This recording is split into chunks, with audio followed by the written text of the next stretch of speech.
Yeah, we talk about winter storms, and a lot of people just want to focus on the snow. What I want you to focus on, of course, some of the snow, but more so the high winds tonight that could lead to some power outages that leads to Arctic air. So we do not want power outages when our temperatures are going to be as cold as what's to come. So we do look at the winter weather advisory. It starts at 1 o'clock, so shortly today until 7 p.m. tomorrow. And that covers all of us here in Metro Detroit. But it is going to be a little different depending on where you are, how much snow you're going to get. So we're looking at snow, and for some it's going to mix or change to rain.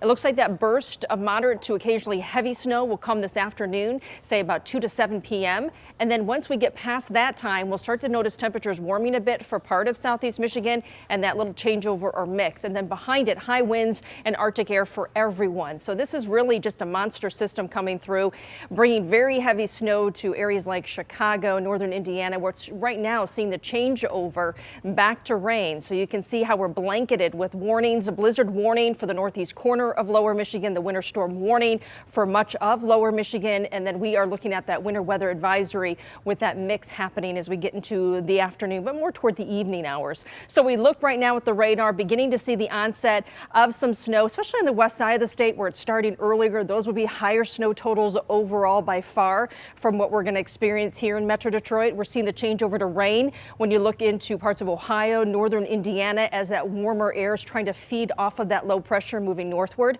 35 degrees in Ann Arbor, 25 the wind chill, 34 in Pontiac. So these temperatures are above freezing, even 37 degrees at Monroe. It's tough to get all snow when our temperatures start approaching the upper 30s. As we know, if it does come down as a wet, heavy snow, but a lot of times it'll mix with and maybe even change to sleet and rain as we get into the afternoon and evening. So east winds are strong. We're looking already at 10 to 20 mile per hour wind, but getting even stronger overnight. Look at that. The overnight period of time, we could see gusts exceeding 45 to even 50 miles per hour continuing through the morning hours tomorrow. So that is a concern. And of course, blowing and drifting snow, low visibility, the reason for the blizzard warning in the northeast corner of lower Michigan. Looking at 50 degrees in St. Louis with rain, 38 in Cincinnati changing to rain, but this is the cold that is coming our way for the end of the weekend into next week. So hour by hour forecast, the snow comes up from the south, and it does look like we'll start as snow, and then as temperatures begin to rise, and you can see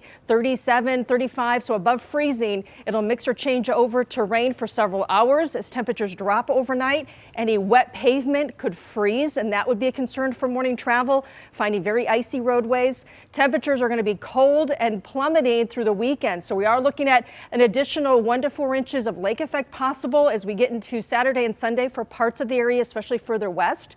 Snow totals, again, the emphasis is on it's going to be different depending on where you are. Lower amounts because of the rain cutting in from areas like Port Huron down toward Monroe, a pretty narrow band of 2 to 4, and then it keeps on increasing. 4 to 6 for Livingston County, up toward Lapeer.